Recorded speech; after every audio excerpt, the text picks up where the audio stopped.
Iki awake dhewe duwe masalah. Barangkali apa? Karena hidup kita itu kurang pantas. Dievaluasi. Saya bilang, saya sering diskusi sama Ustadz Yusuf Mansur. Makanya coba kalau kalian lihat sekarang kan juara Ustadz Yusuf Mansur itu berbicara soal sedekah, juara. Paling dia sekarang postingnya di Instagram itu, yuk di Lombok butuh bangun rumah tafid, silakan yang mau bersedekah. Udah nggak kayak dulu lagi. Kalau dulu kan ngeri bahasanya. Masih ingat pengajian Ustadz Yusuf Mansur yang dulu? Kalian punya masalah, punya rasa sakit, punya utang dan sebagainya, sedekahkan semua hartamu, maka Allah akan membalasnya. Begitu banyak orang terprovokasi, ndelalah orang hasil. Jadi demo sama orang. Piye Pak Ustadz, aku melu omonganmu ora lunas utangku.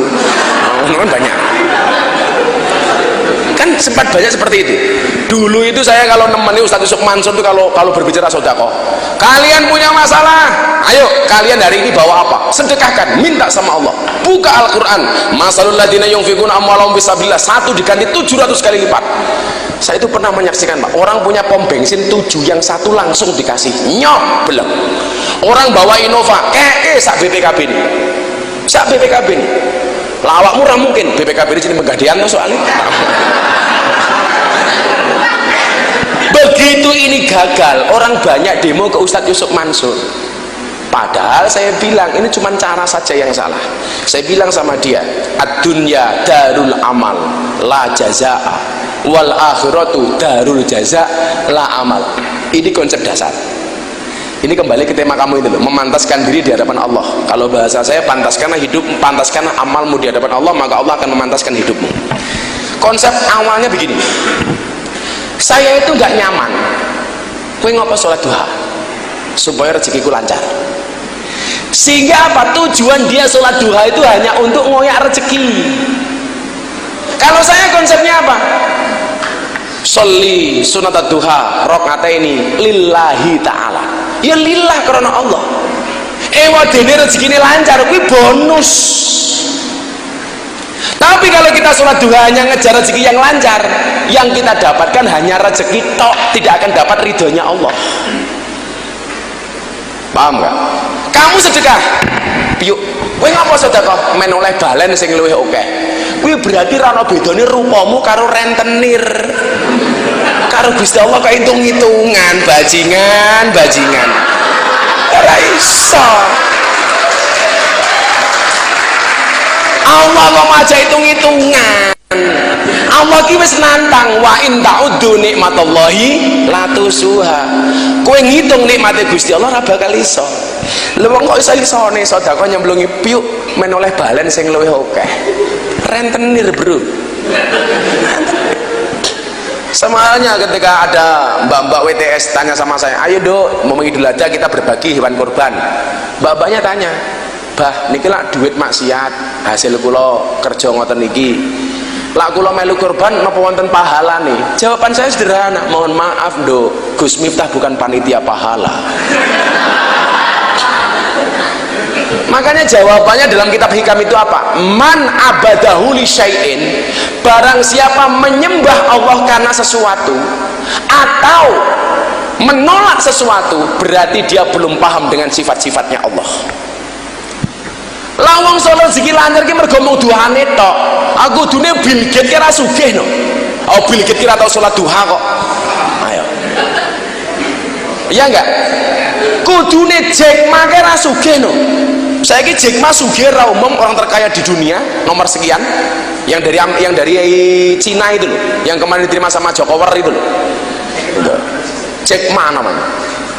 Coba, yang punya perusahaan Alibaba itu. Coba. Enggak. Kalau kemudian dilihat dari sedekahnya, ya kalah dengan sedekahnya orang Islam. Ini salah.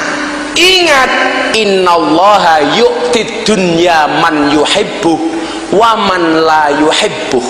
Dunia itu dikasihkan oleh Allah baik kepada orang yang disukai oleh Allah maupun tidak disukai oleh Allah. Jadi lawamu salat duha mergo rezeki, salah bro. Orang yang tidak sholat duha tetap dikasih. Zubrod yang punya Facebook orang tahu sholat duha, sugih.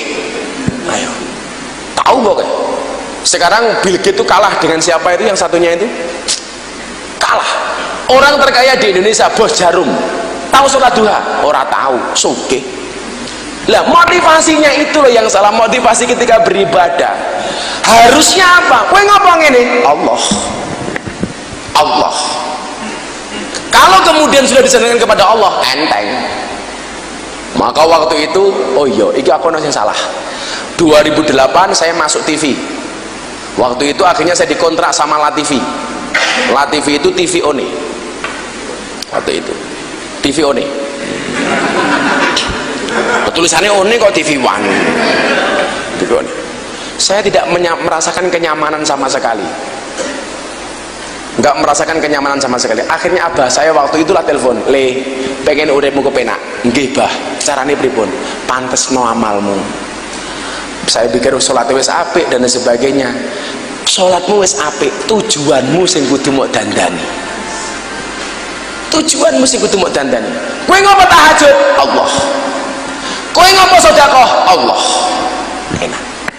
Dan itu saya rasakan lompatannya luar biasa. Tahun 2008 saya belum punya apapun, beli motor saja nggak berani, ngontrak saja nggak berani. Tahun 2010 saya bangun sampai hari ini, alhamdulillah. Alhamdulillah, karena ini kaitannya dengan usaha saya sampaikan. Kalau pengajian umum nggak mungkin saya sampaikan. Begitu 2008 ngontrak Erawani, tahun 2010 saya mulai bangun dari 0 rupiah. Sekarang aset pondok itu lebih dari 15 miliar. Tanah, bangunan, kendaraan, dan lain sebagainya lebih dari 15 miliar. Kenapa? Karena tujuan orientasi yang benar. Makanya kalau kamu kemudian bertanya, "Kulo kedah pripun?" Jawabannya gue mau, pantaskanlah amalmu di hadapan Allah, maka Allah akan memantaskan hidupmu. Alhamdulillah aku ora duwe utang.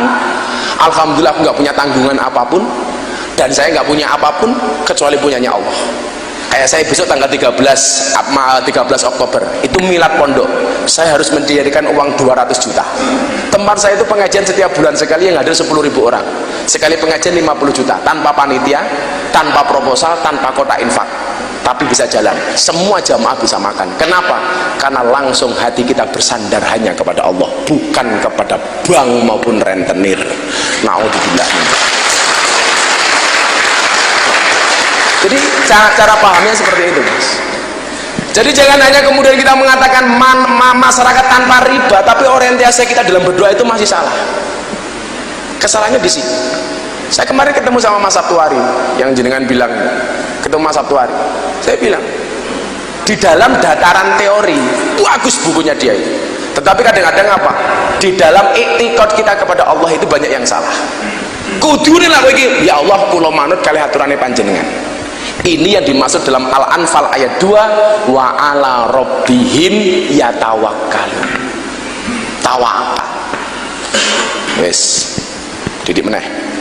Ana kiai senengane berburu. Ketemu macan ditembak, duar. Macane ra mati. Tembak meneh duar kebal. Akhirnya turun entek. Gantian Pak Kiai dikejar sama macan.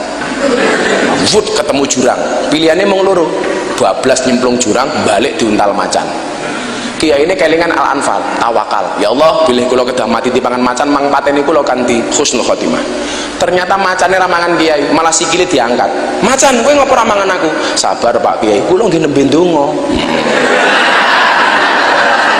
Kiai ini takon, macan, kowe maca donga apa? Allahumma barik lana. Sedonga nguntal Kiai. Coba kalau kasusnya kamu diperbankan, kowe tawakal karo Gusti Allah mergo persoalan bank. Wong bank ya tawakal karo Gusti Allah mergo nagih kowe. Lah mumet iki malaikate. Ayo. Ya padha karo macan karo kiai iki mau akhire gitu. Maka bukan salah satu, satu-satunya solusi yang bisa kita dapatkan adalah pertolongan Allah Subhanahu wa taala. Terakhir saya bilang, yang saya sampaikan kepada anak-anak dunia malam. Nah, saya pernah menghadiri pameran batu di Taman Mini. Apa saya sampaikan kepada mereka? Batu yang di dalamnya ada tulisan Allah, waktu itu terjual dengan nilai 10 miliar. Benda mati. Di dalamnya ada tulisan Allah, harganya 10 miliar. Coba. Ada tulisan Allah di dalam batu. Batunya bernilai 10 miliar. Bagaimana kemudian kalau dalam hatimu hanya ada Allah? Berapa harganya? tidak ternilai harganya, setinggi-tingginya. Kenapa? Karena qalbun mukmin baitullah, hatinya orang mukmin adalah rumah Allah. Terima kasih. Subhanakallahumma bihamdika asyhadu an la ilaha illa anta astaghfiruka wa atubu ilaik. Walhamdulillahi rabbil alamin. Wal afu minkum. Assalamualaikum warahmatullahi wabarakatuh.